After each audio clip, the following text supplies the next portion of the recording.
আমার লোকজন জবাব দিয়েছে, সিম্পল।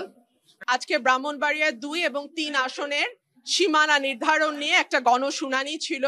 আমি ব্রাহ্মণবাড়িয়া 2 এর পক্ষে সেই গণশুনানিতে অংশগ্রহণ করি। আমার পয়েন্ট ছিল 4-5টা। এক হচ্ছে, স্বাধীনতার 53 বছরে এই যে 3টা ইউনিয়ন চান্দুরা, ভুদুন্তি, হরসপুর, এরা ছিল সরাইলের সঙ্গে। 2008-এ তাদেরকে সরিয়ে দেয়া হয়, এই 3টা ইউনিয়নকে সরাইল উপজেলা থেকে সরিয়ে দেয়া হয়, যে কারণে দেশনেত্রী বেগম খালেদা জিয়া বারবার বলেছেন 2008-এর আগের সীমানায় আমরা ফিরে যেতে চাই।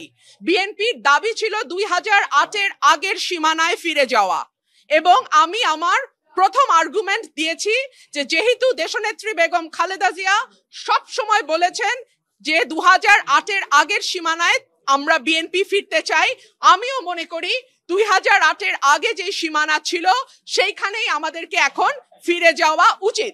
মাঝখানে 15 বছর একটা ফ্যাসিস্ট সরকার ছিল, যারা তাদের নিজস্ব ভোট কারচুপির জন্য নিজস্ব সুবিধা অনুযায়ী সীমানা নির্ধারণ করেছে।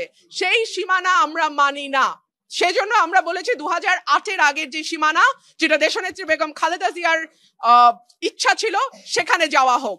2 হচ্ছে, আমাদের ভোটার সংখ্যা 6 লক্ষ, মানে বিজয়নগরের ভোটার সংখ্যা বা ব্রাহ্মণবাড়িয়া 3-এর ভোটার সংখ্যা 6,10,000।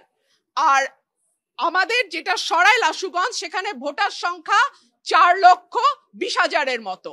আর এই 3টা ইউনিয়নের ভোটার হচ্ছে 1 লক্ষ।